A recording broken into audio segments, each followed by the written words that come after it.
올해가 꼬마 빌딩을 투자할 만한 적기인지 궁금해하는 분들이 많이 있는데요. 네, 그 주거용 부동산에 대한 뭐 세금이라든지 여러 가지 규제가 많이 있잖아요. 그렇죠. 그래서 사실 돈이 좀 있고 그런 분들은 요즘 시중에 자금도 많이 풀려 있고 인플레이션도 올 것 같고 그래서 자산 가치를 좀 지키기 위해서 네, 투자를 하려고 하는데 네, 반면에 또 이제 건물에 이제 공실이 나는 곳도 또 많이 있잖아요. 그렇죠. 네. 올해 꼬마 빌딩 투자를 해도 괜찮을까요?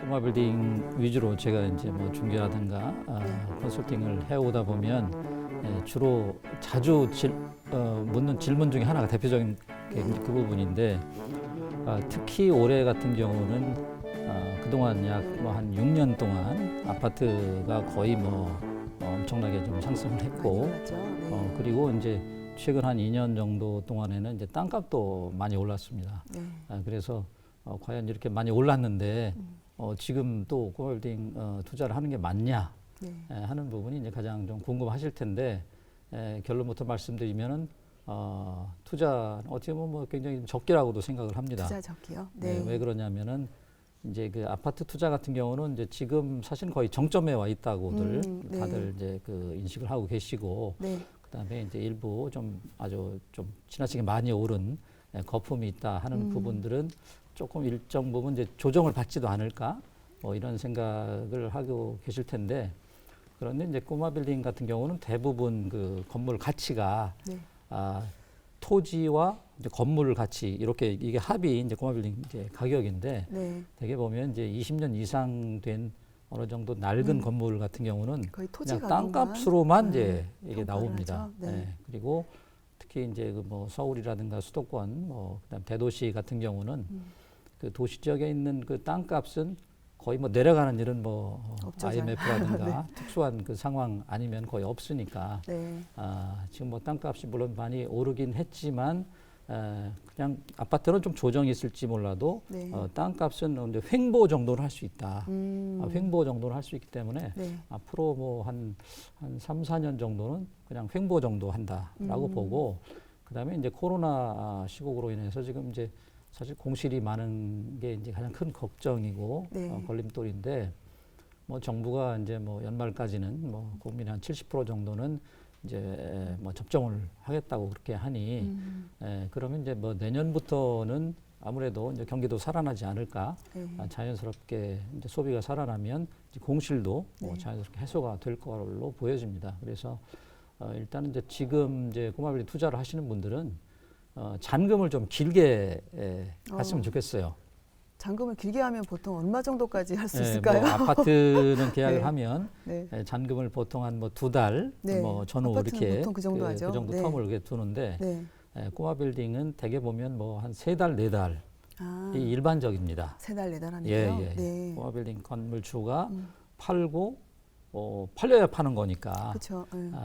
그랬다가 이제 매매 계약을 도장을 찍으면 그때부터 이제 이거 어디로 뭐 이사 가야 되지? 돈을 이제 어떻게 이걸 나누고 이래야 되지? 이제 그 고민을 해결하고 그다음에 경우에 따라서는 사는 분이 뭐 이렇게 뭐 저 명도 좀 해주세요. 네. 임차인들 내보내 주세요. 그러면 이제 그 임차인들 내보내느라고 설득하고 하는 기간이 있기 때문에 네. 보통 한 4개월, 5개월 또 심지어 한 6개월 정도 이렇게 네. 그 잔금을 이렇게 쭉 뒤로 미루는 경우가 있습니다. 그래서 어차피 연말 가까이 되면 이제 경기가 좀 살아날 것이 뭐 확실시 되니까 네. 예를 들어서 뭐 5월, 6월 달에 계약을 해도 연말까지. 그렇죠. 한 뭐 10월, 11월 네. 뭐 이렇게 좀 잔금을 늦춰서 네. 계약을 하신다면 뭐 자연스럽게 공실 걱정도 뭐 해소되지 않을까 그렇게 생각합니다. 근데 그 계약금 그 잔금 치르는 데까지 길게 했다가 네. 그 매도자가 마음이 변하면 어떡해요? 중간에 그게 이제 중도금을 그렇죠. 빨리 넣어야 되겠는데요. 그렇죠. 이제 그 중도금을 네. 이제 넣는 게 굉장히 중요하죠. 네. 예를 들어서 뭐 30억짜리야. 그러면 이제 3억을 넣고 잔금이 뭐 5개월. 네. 그러면 그 사이에 또 하필이면 그 주변에 이제 호재가 실현돼서 다른 지역은 뭐 괜찮은데 여기만 막 들썩들썩한다. 그러면 이제 건물 매도인이 마음이 변할 수도 있으니까 그렇죠. 그런 경우에는 또 그런 경우를 대비해서 네. 이 중도금을 꼭 좀 치르는 게 좋습니다. 네. 내가 시세보다 조금 싸게 산 것 같다라든가 이제 호재가 곧 이제 그 실현된다든가 그러면 그 매도인 나 뭐 중도금 필요 없어요. 네. 라고 해도 네. 일부라도 네. 중도금을 거는 게 좋다 이거지.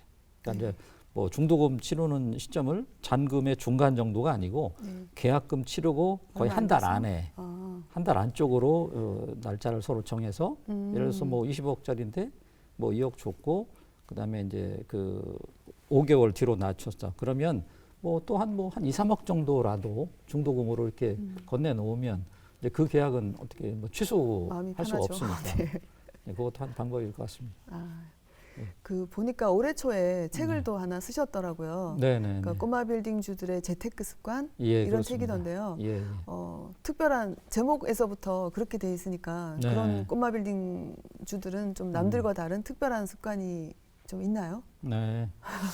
이 우리가 이제 주로 태어나면서 뭐 성인이 되고 이제 결혼하고 네. 그다음에 이제 보금자리 구하고 이러면서 우리가 이제 아파트 투자에는 이제 익숙해져 있잖아요. 그쵸, 뭐 작은 평수부터 시작해서 점점 평수 평수 넓혀가는 거 키우고 외곽에도 시작해서 이제 그 시내로 중심부로? 진입하는 네. 예, 그것은 너무나 다 익숙한 그 투자인데 네. 그래서 조금만 부동산에 관심이 있으면 뭐 그냥 뭐 포털이라든가 이런 데 들어가면 이제 그 아파트 투자에 대한 정보를 얻는 거라든가 뭐 커뮤니티라든가 이런 것들이 잘 되어 있어서 굉장히 너무 쉬운데 네, 꼬마 빌딩 재테크를 하시려면 일정 부분의 어떤 그 공법적인 지식이 필요합니다. 공법적인 지식이요? 예, 네. 그러니까 조금 이제 건축법이라든가 네. 뭐 예를 들면 뭐 용적률이다, 뭐 건폐율이다, 네. 그다음에 도로법이다, 뭐 주차장법이라든가 이런 부분에 대해서도 어느 정도 알고 있어야 괜찮다고 좋은 물건이라고 했는데 막상 사고 봤더니 뭐 40평짜리 땅인데 나중에 이제 건물을 신축하려고 했더니 뭐 한 5평이 네. 도로로 빠져나가는 땅이라든가 네. 그런 것들이 또 있습니다. 그래서 볼 줄을 알아야지 예, 되는 예. 거네요. 그래서 이제 꼬마 빌딩 투자에 임하시기 전에 평소에 이제 꼬마 빌딩 그 투자에 필요한 그 필수 지식, 네. 예, 그 습득이 굉장히 중요합니다. 아. 그래서 제 책에서는 이제 그 꼬마 빌딩 투자자가 그 지녀야 할 필수 지식에 대해서 네. 좀 필요한 부분만 이렇게 아주 잘 설명을 뭐 해놓은 부분도 있으니까 뭐 그 책이 아마 도움이 될 것 같고 네. 그 다음에 이제 결국은 그 꼬마 빌딩 그 투자에 있어서는 이제 시세 차익과 임대 소득이잖아요. 그렇죠. 네. 예, 그럼 뭐 임대 소득이야 뭐 공실이 이제 발생 없어야 되고 네. 그다음에 이왕이면 그 건물에서 높은 임대 소득이 발생할 수 있도록 이렇게 리모델링이라든가 용도 변경을 통해서 네. 이렇게 말하자면 그 임대 소득을 높여야 되는 부분인데 네. 근데 그 임대 소득도 소득이지만 이제 나중에 시세 차익을 얻으려면 다른 곳보다 더 이제 뭐 땅값이 오른다든가 네. 뭐 이래야 되는데 그런 그 좋은 지역의 호재를 갖고 있는 지역에 내가 투자를 하기 위해서는 평소에 아무래도 이제 우리 그 경제 특히 이제 무슨 뭐 도로가 신설된다든가 네.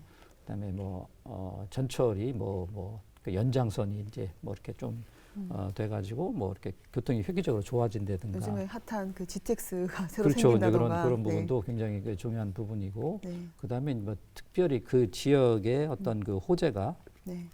있어서 예를 들면 이제 합정역 인근에 보면 이제 그 뭐 당인리 발전소? 화력발전소 네. 그 화력발전소가 그 지하화 발전 시설은 이제 된다고? 지하로 그 LNG로 지하로 이미 내려가서 가동이 되고 있고 네. 지상은 이제 그 녹화 사업이 거의 마무리가 됐고 이제 문화체육공원으로 이제 네. 지금 그 갖춰지고 있어요. 그래서 네.